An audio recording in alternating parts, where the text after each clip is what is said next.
ഗുണം ചെയ്യുവാൻ തരപ്പെട്ടതാദ്യം ഉമ്മയാ. ഉമ്മയ്ക്കു ശേഷം നിന്റെ സ്വന്തം ബാപ്പയാ. മാതാപിതാക്കൾ രണ്ടുപേരും നിന്നെ വിളിച്ചെന്ന് വന്നാൽ എന്തു വേണം പൊന്നേ. മാതാവിനാദ്യം ഉത്തരം നൽകേണ്ടതാ എന്നും ഹദീസിൽ വ്യക്തമായി കാണുന്നതാ.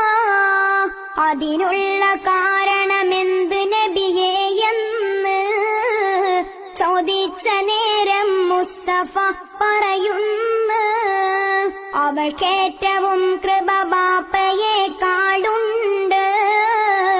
എല്ലാവരേക്കാൾ നിന്റെ മേൽ അലിവുണ്ട്. പറയുന്ന അബൂ ഹുറൈറ റളിയല്ലാഹു ചോദിച്ചൊരാൾ നബിയോട് സല്ലല്ലാഹു, നബിയെ അഹഖുന്നാസി ആരാണെന്റെ മേൽ? അത് നിന്റെ മാതാവാണ് എന്നും നിന്റെ മേൽ. വീണ്ടും അയാൾ ചോദിച്ചു, ആരാ പിന്നെ?